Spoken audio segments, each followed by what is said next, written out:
وأشهد أن لا إله إلا الله وحده لا شريك له وأشهد أن محمدا عبده ورسوله صلى الله عليه وعلى آله وسلم. Donc, Inch'Allah, on va débuter ce 10e cours de la sira du prophète sallallahu alayhi wa alayhi wa sallam et qui aura comme titre le prêche secret et la pratique des premiers musulmans. Le prêche secret et la pratique des premiers musulmans.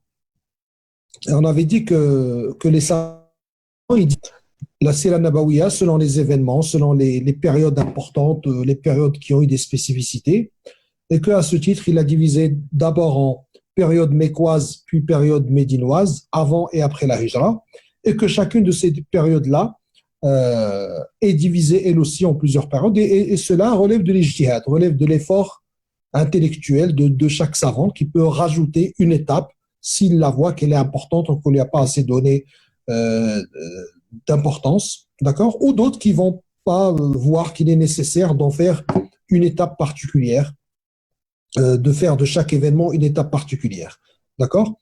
Donc, à ce titre-là, la période de Mécoise, elle est souvent divisée en période de prêche secret et période de prêche à haute voix ou bien officielle, d'accord? Donc là, on va parler de cette période-là, de la période où le prêche était secret. On va voir pourquoi il était secret, comment ça se passait, et puis surtout, comment était l'islam, comment vivaient les musulmans leur foi à cette période-là. D'accord? On sait que les 5 prières obligatoires ne sont pas encore obligées, le ramadan, le jeûne du ramadan non plus, la zakat non plus. C'était quoi l'islam à cette époque-là? C'est ça qu'on va essayer de toucher, Inch'Allah.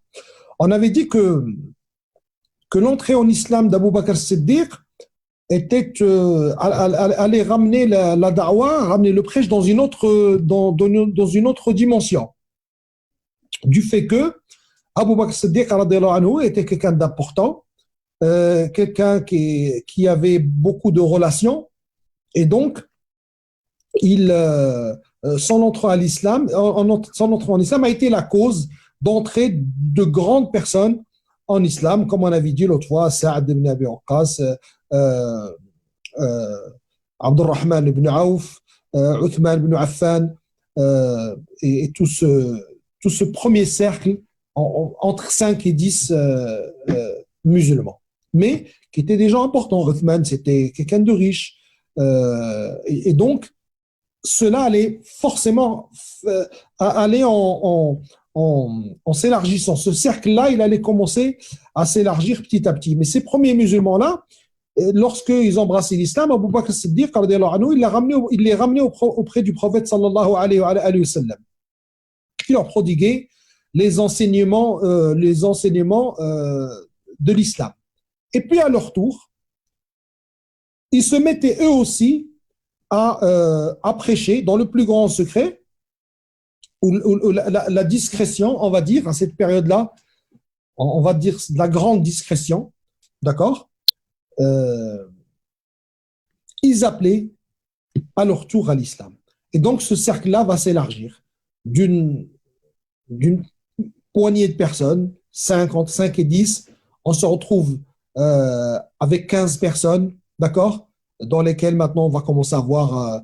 Là, on est toujours en train de parler de ceux qui sont venus par le biais d'Abu Bakr as-Siddiq, d'accord. Et bien sûr, il y avait le reste,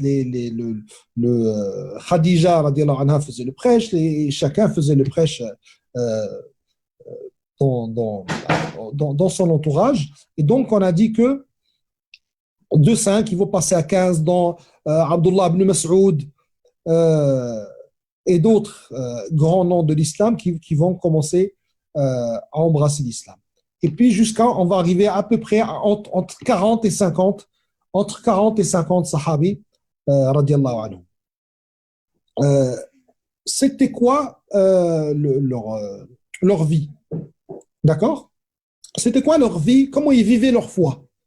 Ces gens-là, puisqu'ils ne peuvent pas le dire à haute voix, ils ne peuvent pas vivre leur foi au grand jour, ils ne peuvent pas appeler aux gens le grand jour, mais ça se résumait à quoi? Leur vie. On a dit, il n'y a pas de prière obligatoire, il n'y a pas de zakat, euh, il y avait plusieurs éléments. Premièrement, il y avait le Coran qui était au centre de leur vie. Et ça, c'est très important. Cette génération-là de musulmans ont vécu avec la révélation réellement. Ils ont vraiment vécu avec la révélation. La révélation était pour eux un apprentissage, une préparation, une purification, et ils la vivaient. Ils la vivaient réellement. Vous allez voir que quand on, quand on, quand on fait attention aux, aux versets qui descendent ou bien aux sourates qui descendent, et quel événement il y avait avant, quel événement il y aura après, on comprend que le Coran aussi est en train de les éduquer, est en train de les préparer. D'accord? Le Coran, il est en train de les préparer. Et donc, le Coran, à cette époque-là, se concentrait sur la croyance, bien évidemment, sur le droit d'Allah, subhanahu wa ta'ala, et sur la récompense de ceux qui obéissent à l'appel d'Allah subhanahu wa ta'ala et ce que risquent ceux qui désobéissent à Allah subhanahu wa ta'ala. Et il leur parlait du paradis et il leur parlait de l'enfer. Et élément important, on est dans une société qui aime particulièrement la belle langue. D'accord? On est dans une société où les duels se jouent aussi avec la langue. Qui parle le mieux? Qui est plus éloquent? Quel discours est plus captivant? Et donc, les, euh, parmi les, parmi les points sur lesquels le Coran est bien sûr infaillible et n'est pas imitable, il y a ça. D'accord? Il y a cette qualité de langue qu'il y a dedans. Et il y avait aussi un sentiment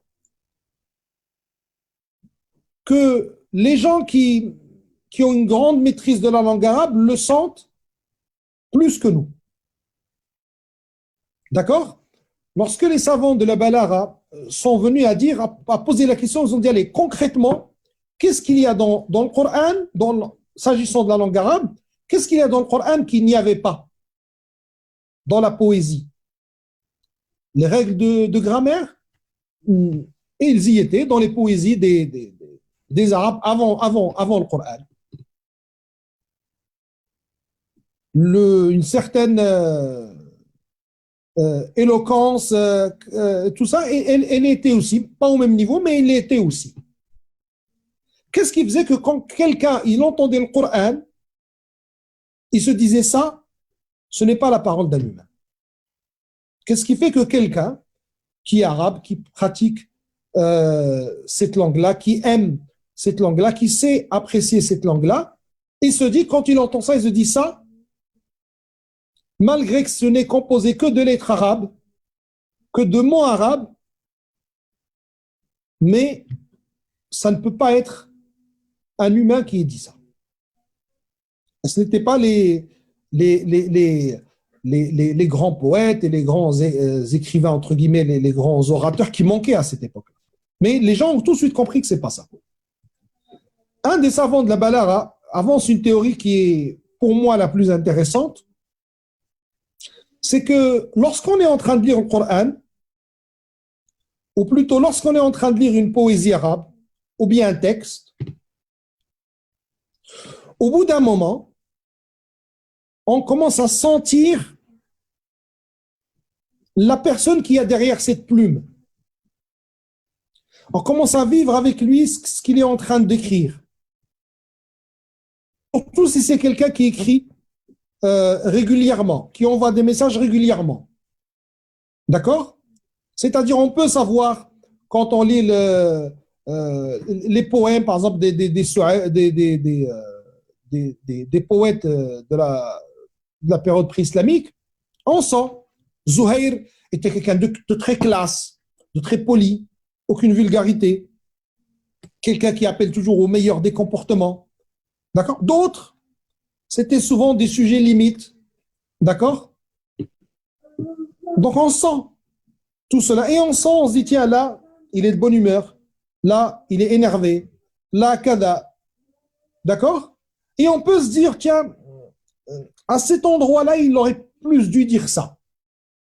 Il n'y a quasiment pas un seul livre qu'on étudie sans que, au bout d'un moment, les savants disent, il aurait été plus simple qu'il dise ça, ou il aurait été plus correct de dire ça. Ces deux points-là, c'est-à-dire sentir la personne, l'esprit de la personne qui est derrière, sentir il est en colère, il n'est pas en colère, il est énervé, il est kada, et puis trouver des choses à redire, ces deux choses-là ne peuvent pas avoir lieu face au Coran.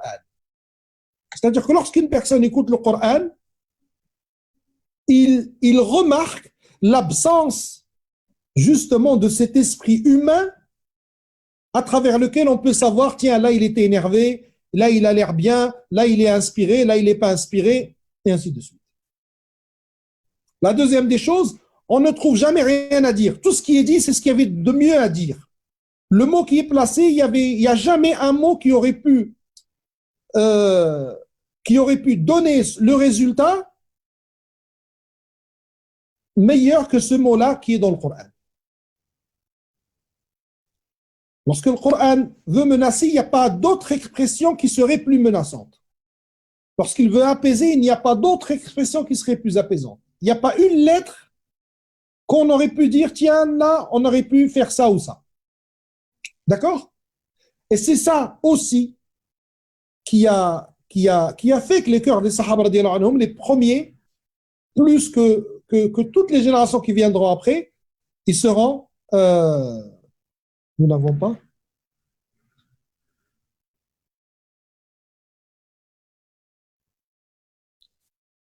C'est le cours 10. Non, on n'est pas dans le cours 9.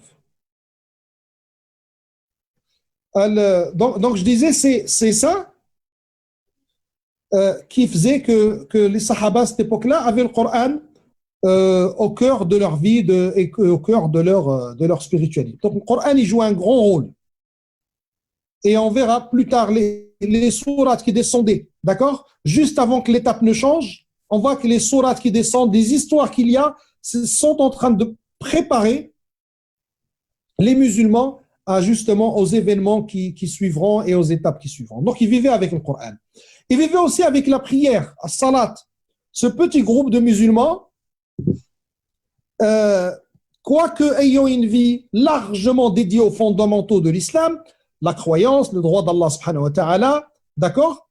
Mais la foi musulmane, depuis son départ, est composée d'actes et composée de paroles. D'accord? C'est une croyance, mais aussi des actes. C'est une croyance, mais aussi des actes.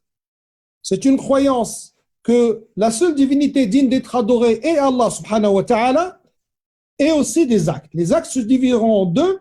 L'acte de la langue, d'accord?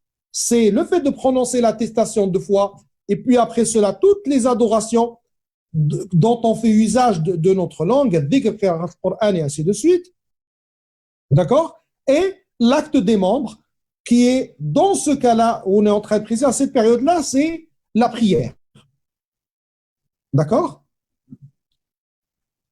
À notre époque, à nous, on a exactement ce même taqsim. On a la croyance, l'acte de la langue, d'accord? Et aussi l'acte des membres.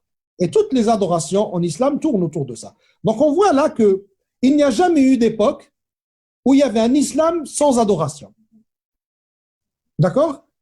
Il n'y a pas eu une époque où il suffisait de dire tiens, je suis musulman, reste là, je suis dans. Où il suffit de dire je suis musulman et je croise les bras et c'est bon, j'ai gagné le titre.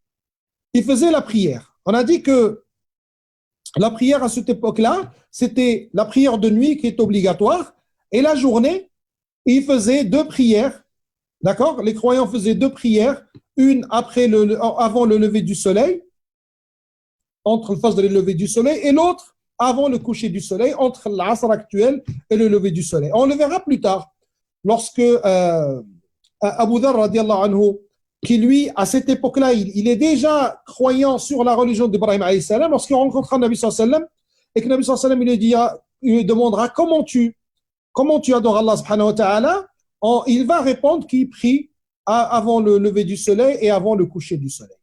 D'accord? Et Allah subhanahu wa ta'ala dit dans le Coran, le prophète sallallahu alayhi wa sallam, وسبح بحمد ربك قبل طلوع الشمس وقبل الغروب ومن الليل فسبحه وأدبار السجود. D'accord? Donc, il y avait la prière à cette époque-là. La question, c'est est-ce qu'il y avait des ablutions, vu qu'il y avait une prière? Est-ce qu'il y avait des ablutions? C'est une question qui a fait débat. Certains savants disent non. On n'a pas de preuve comme quoi il y avait des ablutions. D'autres disent, puisqu'il y avait une prière, c'est qu'il y avait des ablutions. D'accord? Et les preuves sont les grands fondements de l'islam qu'on connaît, qui est l'appel, vu que Allah subhanahu wa ta'ala, parmi les tout premiers versets qu'il révèle au prophète sallam, c'est par rapport à la purification des affaires, que ce soit toutes sortes de purification. D'accord? Et d'autres disent si les ablutions existaient, mais ils n'étaient pas obligatoires. D'accord? Ils n'étaient pas obligatoires. On a un texte, on a un hadith de Fatima qui est entré auprès du prophète sallam et qui lui dit qu'il y a des gens qui se moquaient, ainsi de suite. Nabi sallallahu alayhi wa sallam, il dit donne-moi de l'eau, je fais mes ablutions. Puis il a été vers la Kaaba afin de leur parler. Ibn Hajar il dit ce texte-là, il est bon pour enlever l'avis qui dit qu'il n'y avait pas d'ablution du tout, vu que le prophète sallam dans ce texte il l'est fait, mais il n'est pas une preuve formelle que cela était obligatoire. D'accord? Il n'est pas une preuve formelle, mais on peut très bien dire que si le prophète sallam fait les ablutions juste pour aller parler à des gens à côté de la Kaaba, min babi aoula, à plus forte raison, lorsque il va dans sa prière, il le fera, surtout la place qu'avait la prière à cette époque-là. Donc, dans leur vie, il y a la croyance, il y a le Coran, et ça nous montre qu'est-ce qu'on doit faire. Et comme disait l'imam Malik, rahimahullah, la fin de cette communauté, les derniers de cette communauté ne connaîtront la victoire, d'accord? La victoire sur eux-mêmes, le fait de vraiment vivre leur dîne, qu'en usant des mêmes éléments qui ont permis aux premiers de vivre cela. D'accord? Des mêmes éléments, même s'il y a le contexte, il y a tout ce qu'il faut, mais l'ossature, les grandes lignes sont les mêmes. La croyance, une grande place pour le Coran dans notre vie, la prière, et là, on va avoir un autre élément qui sont les assises de science. Portés par cette ferveur, justement, la foi, Sahaba radiallahu anhum aimaient prier. Ils aimaient adorer Allah subhanahu wa ta'ala. Et c'est aussi l'une des spécificités des Sahaba radiallahu anhum. Et on la sent dans certaines paroles du prophète sallallahu alayhi wa sallam, mais aussi dans le comportement des Sahaba radiallahu anhum. Lorsque Nabi sallallahu alayhi wa sallam dit, plus tard, dira Arihna biha ya Bilal. Il appelait Bilal, oh Bilal, repose-nous avec la prière. C'est-à-dire, leur repos était dans la prière. Ils s'épanouissaient dans la prière. Et donc, ils aimaient prier. Et ils aimaient prier en groupe, alors qu'à l'époque, ce n'est pas une obligation. D'accord? D'ailleurs, le qawl al-jumhur, c'est que ce n'est pas une obligation. C'est l'avis majoritaire, que ce n'est pas une obligation. D'accord? Par contre, j'ouvre une parenthèse, il y a un hadith qu'on connaît du prophète sallam lorsqu'il dit à une personne, il s'épanouissait dans la prière. Il a dit la mauvaise action, la très mauvaise action, est une chose à propos de laquelle tu ressens une gêne dans ta poitrine. D'accord? Tu ressens, ton cœur il n'est pas apaisé face à cette chose-là. Et il lui dit, Nabi sallallahu alayhi wa sallam, alors dès l'islam, même si les gens te donnent des fatwas, ils te donnent des fatwas. Et parmi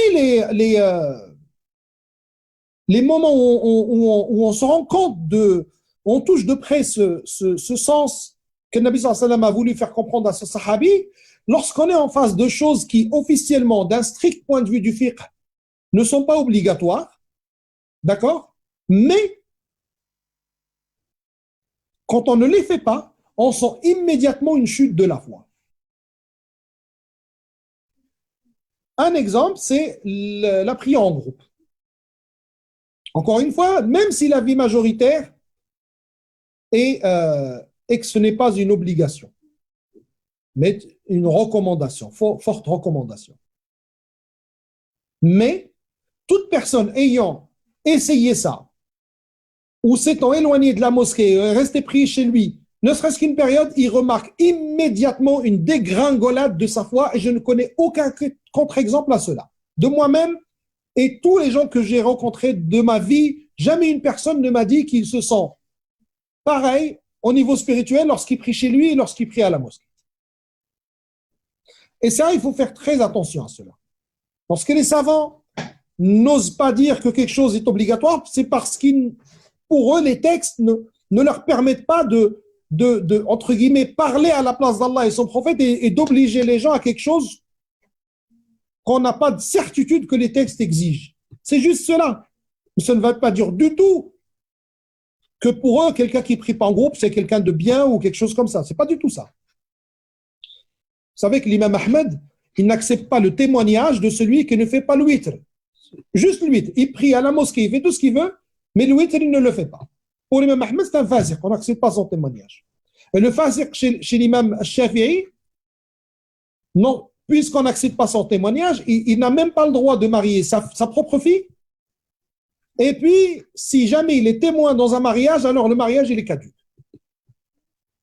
J'insiste sur ça parce qu'il y a plein de nouveaux prêches qu'on remarque sur les réseaux sociaux qui ont une tendance à minimiser ces choses-là, sous prétexte que, oui, les savants, ils ont dit que celui qui délaisse la prière, soit c'est pas un kafir, ou même si on dit que c'est un kafir, mais attention, il faut que ce soit le juge qui dit que, et toi, tu n'as pas le droit. Laissons tout cela de côté. Vous aimeriez qu'un de vos proches meure sans faire la prière? Est-ce que l'un de nous aimerait lui-même rencontrer Allah subhanahu wa ta'ala sans faire la prière? Et le fait que les savants disent, par exemple, qu'il reste musulman, c'est encore une fois parce que pour eux, il n'y a pas de preuve qui nous donne la certitude qu'il n'est pas musulman. Parce que dire il n'est pas musulman, ça ne va pas rester une parole accrochée en l'air, elle aura des conséquences. Il faudra le divorcer, il faudra le priver d'héritage et qu'on ne l'hérite pas, et plein de choses qui vont s'enchaîner s'il perd ce titre-là. Mais quand vous regardez la vie de ces savants-là, il n'y a pas le moindre doute qu'ils voient que celui qui délaisse la prière comme le summum des pervers et des gens, des faussaires et des gens infréquentables. Je vous ai dit juste celui qui délaisse une. Ils sont déjà en train de refuser son témoignage et refuser même qu'il soit propre tuteur de sa propre fille. Je vous laisse imaginer qu'est-ce qu'il pense de celui qui la délaisse. D'ailleurs, un des savants malikites, après avoir dit qu'il n'y a pas de preuve permettant de dire que cette personne-là n'est plus musulman, celui qui délaisse la prière totalement par fainéantisme, d'accord? Totalement, il ne prie pas. On ne parle pas de celui qui prie, qui arrête. Non, celui-là, il ne prie pas du tout. Ce savant-là, il dit, et de toute façon, c'est une question théorique, car on ne peut pas envisager un musulman qui ne prie pas. D'accord? Donc, on voit même ceux qui défendent cela, attention, ils le défendent, c'est un maqam, encore une fois. C'est des stades. Le discours des savants, il a des stades différents. Là, ils sont dans le stade, est-ce qu'on peut dire avec certitude qu'Allah a dit ça, c'est haram ou pas? Oui, non. Et il y a le stade de l'apprentissage, ce à quoi ils appellent, et il y a le stade de la fatwa. Ce sont trois stades différents. D'accord? Alors, ceux qui vont prendre les paroles des savants qui disent non, non, telle chose n'est pas haram, mais qui ne se rendent pas compte qu'ils vont venir poser ça sur les réseaux sociaux où il y a plein de gens qui ne cherchent que ça, alors eux, ils trahissent les messages de ces savants-là. Je ferme la parenthèse. Donc, les Sahaba, radiallahu anhum, ils aimaient prier en groupe, alors que ce n'était pas obligatoire et que c'était risqué. Et donc, alors qu'un de ces, un de groupe des Sahaba radiallahu anhum était en train de prier discrètement, euh, il y a un groupe de polythéistes, d'accord? Un groupe de polythéistes qui les ont surpris. Et donc, il y a eu un accrochage entre ces deux groupes-là, et donc ça a commencé à parler du côté des polythéistes. Donc, suite à cela, le prophète sallam leur demandera l'extrême prudence. C'est pour ça que tout à l'heure, j'ai retiré euh, le mot que j'avais mis discrétion. Là, on ne demande plus d'être discret, on demande l'extrême prudence et l'extrême discrétion. Il ne faut plus que les gens nous voient. D'accord? Il leur a dit, le temps que les choses se calment, restez chez vous. Le temps que les choses se calment. Et le prophète sallam, après cela, va désigner la maison de l'Arqam ibn Abil Arqam, qui est une maison qui était sur Safa. D'accord? Certains disent qu'il est encore, hein, on voit encore certaines traces. Wallah ta'ala a'la wa a'lam. C'est une maison qui était sur Safa. Et donc, Arqam ibn Abil Arqam, il avait embrassé l'islam, et Nabi sallam a choisi cet endroit-là parce que lorsque les mouchriquines, comme elle est cachée par Safa, les mouchriquines qui sont à côté de la Kaaba ne voient pas qui rentre et qui sort dans Dar al-Arqam ibn Abil Arqam. Et ça aussi, vous voyez que la sira va nous aider. La prochaine fois, quand on ira à la Umrah, bidnillah subhanahu wa ta'ala, ou le Hajj, qu'Allah subhanahu wa ta'ala nous le facilite, quand on est sur Safa, on n'est pas avec son portable en train de filmer ou prendre des photos ou kada. Non, on se remémore. C'est ici que Ismaïl, alayhi salam, ainsi que sa mère ont manqué de nourriture, ont manqué d'eau, et qu'il était presque mourant, et que sa mère courait entre Safa et le Marwa et se levait afin de voir s'il y a personne qui peut venir afin de les aider. C'est sur Safa et le Marwa qu'il y avait deux statues que les polythéistes adoraient. D'accord? Parce que le polythéisme vient toujours se mélanger à quelque chose qui existe vraiment. D'accord? Ils ont pris les shara'a qui avaient de l'époque de l'islam, puis ils les ont mélangés à leur polythéisme. Et c'est pour ça, Allah subhanahu wa ta'ala, plus tard, les musulmans auront une gêne à faire le sa'i entre Safa et le Marwa. Parce qu'ils disaient, non, ça fait partie de ce que faisaient les mouchriquines. C'est pour ça qu'Allah subhanahu wa ta'ala leur révélera, Inna Safa wal Marwata min sha'airillah. Ils font partie des rites qu'Allah subhanahu wa ta'ala a prescrits, et non pas des rites des polythéistes. فمن حج البيت واعتمر فلا جناح عليه أن يطوف بهما ومن تطوع خيرا فإن الله شاكر عليم. Ils font partie des rites d'Allah subhanahu wa ta'ala. Alors quiconque fait le hajj et l'umrah, il n'a aucun grief de faire le sa'i entre les deux. Et donc Nabi sallallahu alayhi wa sallam leur choisit dans l'Arqam ibn Abil Arqam, dans laquelle il leur a enseigné l'islam. Et ça, c'est aussi un des piliers de la da'wah. On a dit la croyance d'abord, la grande place du Coran, la prière, le groupe et la demande de la science. Les assises dans lesquelles on apprend notre religion et on s'encourage les uns les autres et on se soutient les uns les autres. Donc, c'est à cause de cet accrochage-là que la da'wah est devenue extrêmement secrète. Et c'est pour ça qu'elle a eu ce nom, cette étape de da'wah secrète. D'accord? Et elle durera 3 ans. Cette da'wah secrète, elle durera 3 ans. Et moi, j'ai envie qu'on s'arrête un peu sur ce qu'on vient de voir. D'accord? Puisque je viens de finir avec ça, je le repose. Est-ce que nous, on ne doit pas se servir de ça?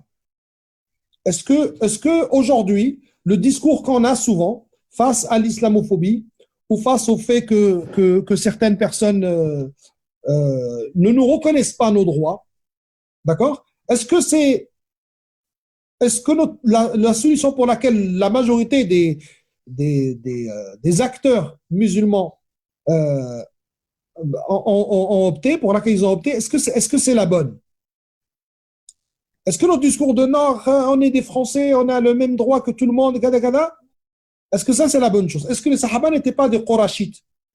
Est-ce qu'eux, ils ont dit non, on est des Qurashites, alors nous aussi, toi, tu as le droit d'adorer tes statues, nous, on t'empêche pas, pardon, on t'empêche pas d'adorer tes statues, pourquoi toi, tu viendrais nous empêcher de prier, par exemple?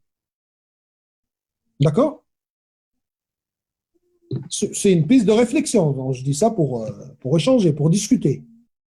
Est-ce qu'on ne doit pas prendre de cela un enseignement? Et peut-être, comme on s'est appelé à peut-être plus de discrétion, est-ce que ce n'est pas meilleur pour la da'wah un peu plus de discrétion dans notre manière de vivre notre religion en France? Je parle notamment, par exemple, le fait qu'on s'habille en camise, des fois, on va dans des centres-villes, d'accord? Et certaines choses, les prières de rue, euh, plein de choses. Est-ce qu'on ne devrait pas réfléchir sur cette piste-là? D'accord? Est-ce que il y a autre chose qui est frappant, c'est que ces musulmans-là, ils se sont mis immédiatement au travail. J'ai une croyance, j'adore Allah subhanahu wa ta'ala, je reçois des enseignements, allez hop, je diffuse. Je diffuse. Parce que l'important, c'est que le message soit diffusé. D'accord? Et justement, pour lier entre ces deux points, est-ce que le fait qu'on insiste sur un islam visible ou sans complexe, entre guillemets, est-ce que ça nuit pas à la da'wah? En contrepartie. Je ne suis pas en train de parler d'un terrain judiciaire. Il ne faut pas qu'on me réponde, nous, on est des Français. Je ne parle pas de ça. Je parle, nous, en tant que croyants. Est-ce que c'est bon pour nous? Est-ce que c'est moins bon pour nous?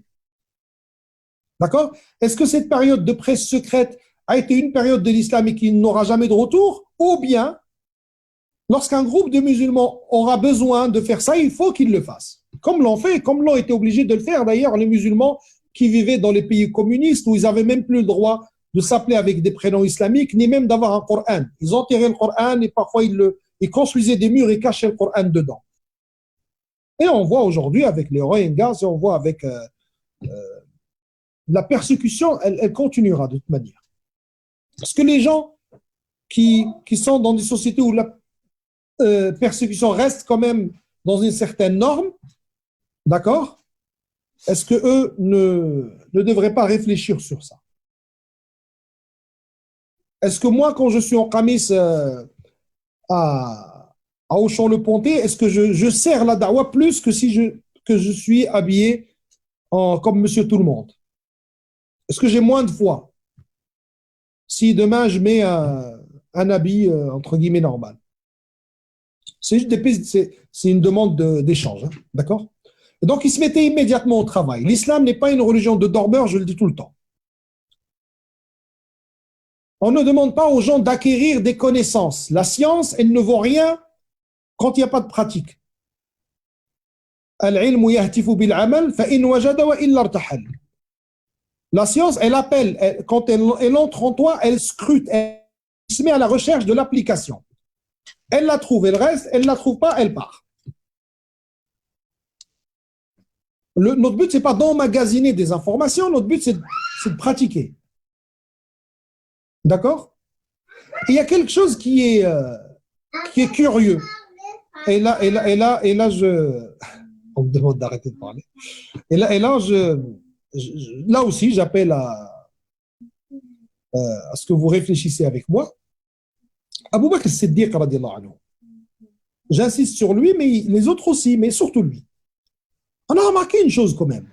On a dit que le prêche, il est secret, et toute personne envers qui tu vas et à qui tu proposes l'islam peut s'avérer quelqu'un qui va te dénoncer, ou bien même le répéter sans faire exprès, et te causer un problème.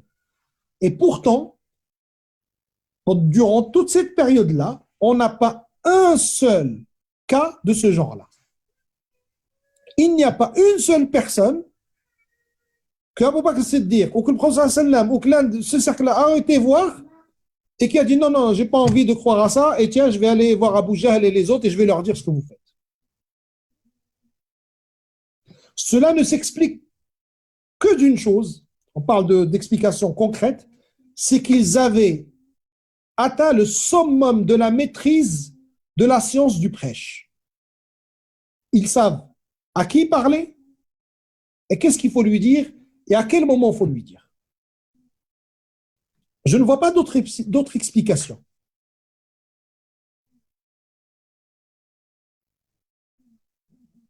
Aussi, parmi les leçons qu'on peut tirer de cette époque-là, c'est qu'il y a un ordre dans l'apprentissage. On commence par les fondements, d'accord? On donne au Coran sa place, et après, on passe euh, petit à petit à des choses qui sont moins importantes que ça. D'accord? La croyance les unissait, ils sont unis par une croyance, ils sont unis par des fondements, ils sont unis par le Coran, ils sont unis par des ibadats. Ils ont commencé par ça. J'ai l'impression que de nos jours, on fait l'inverse.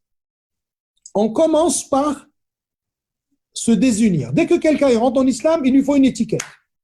Il fait partie de quel groupe? Il écoute qui comme prêcheur? Et pourquoi il n'écoute pas l'autre?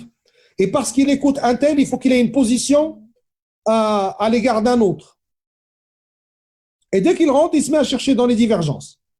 Il y a divergence et il y a divergence. Il y a divergence et il y a divergence. Il y a divergence et il y a divergence.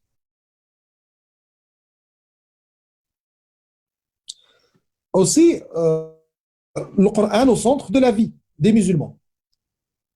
Ça, c'est un point très important. On doit avoir, on doit avoir une relation avec le Coran. Et ta relation avec Allah, c'est ta relation avec le Coran. Celui qui a une mauvaise relation avec le Coran, c'est un menteur lorsqu'il prétend avoir une bonne relation avec Allah. Qu'il le sache ou qu'il ne le sache pas. C'est un menteur. Et la relation avec Allah passe à travers avoir une bonne relation avec le Coran. L'importance de la prière. Alors qu'on est en train, dans une époque où on doit, on n'est même pas obligé de la faire, à part celle, on en a dit, de la nuit. Et vous voyez la sagesse, celle de la nuit, elle est obligatoire parce qu'ils peuvent la faire chez eux, là où personne ne va les voir. Mais les deux autres, elles ne le sont pas. D'accord? Mais malgré qu'elles ne le sont pas, tout le monde les fait. Ils n'ont pas cette éducation d'utiliser les rochas, de toujours être là, faire le minimum, le service minimum. Non. Au contraire, ils veulent. L'importance de la prière en groupe, malgré qu'elle n'est même pas obligatoire et qu'elle est même risquée, mais ils l'effectuaient parce qu'ils voient quelle répercussion elle aura sur la personne qui assiste, mais aussi sur le groupe. On voit aussi la sagesse dans le prêche et le fait que le prêche s'accorde avec le contexte et avec les événements aussi. D'accord? Lorsqu'il priait, il pouvait prier Kada dehors. Une fois, il y a eu cet incident, il devait le faire discrètement. Une fois, il y a eu cet incident, An-Nabi sallallahu alayhi wa sallam leur dit non. Maintenant, on reste chez soi et on va trouver un endroit où on va se réunir, on va étudier dans cet endroit-là. D'accord? Voilà, on va se suffire de ça aujourd'hui, binillah, pour cette étape-là. Et le prochain cours, Inch'Allah, débutera sur le prêche à haute voix, le prêche assumé, le prêche officiel. Pourquoi il a commencé, avec quoi il a commencé et comment il allait se dérouler. أقول قولي هذا واستغفر الله لي ولكم فاستغفروه إنه هو الغفور الرحيم. بارك الله. Juste il y a quelqu'un qui a quelque chose à dire par rapport à ce que.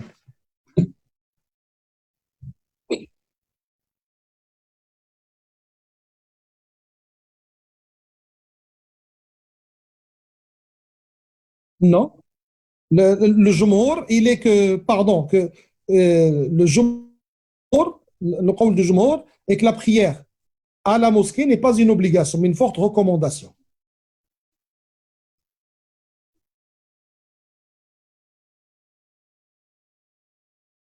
Hein? Oui, mais vous savez très bien que les savants ne tirent pas de conclusion d'un seul hadith.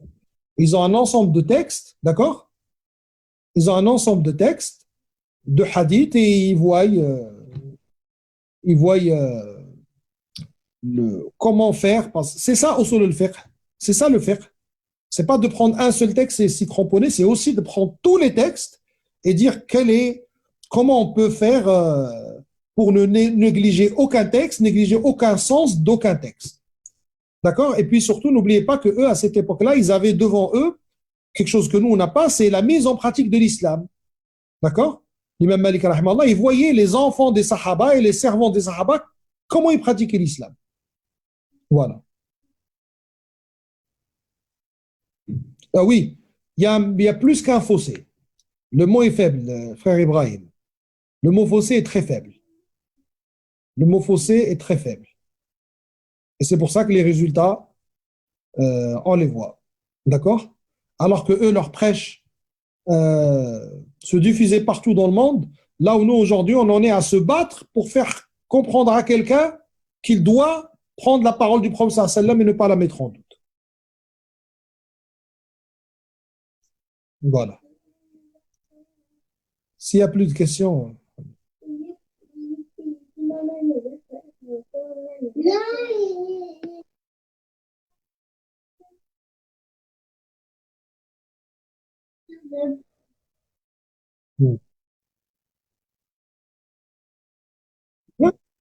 Non, non, j'ai pas dit ça. J'ai dit que ce n'est pas un sahabi, ce n'est pas un compagnon, mais c'est un musulman. On a dit que lui, il était déjà sur l'islam général, c'est-à-dire la milla d'Ibrahim, alayhi salam, et puis c'était un chrétien, mais un chrétien qui est encore euh, voilà, dans le tawhid.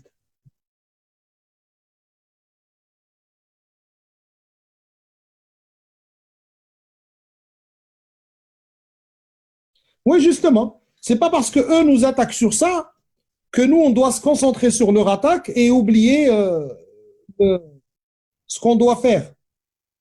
C'est ça, justement. Je trouve qu'on est trop dans la réaction. On n'est pas assez dans la sagesse. On est un peu trop dans la réaction. D'accord? Wallahu a'lam. Je ne dis pas faut enlever tout ça, mais je pense qu'il faut réfléchir sur ces choses-là autrement. Ce n'est pas forcément les habits ou bien les adorations. Des fois, il y a d'autres communautés, par exemple, hein, il y a d'autres communautés qui ont des salles de sport ou quoi que ce soit réservées aux femmes, mais eux, ils ne vont pas le crier sur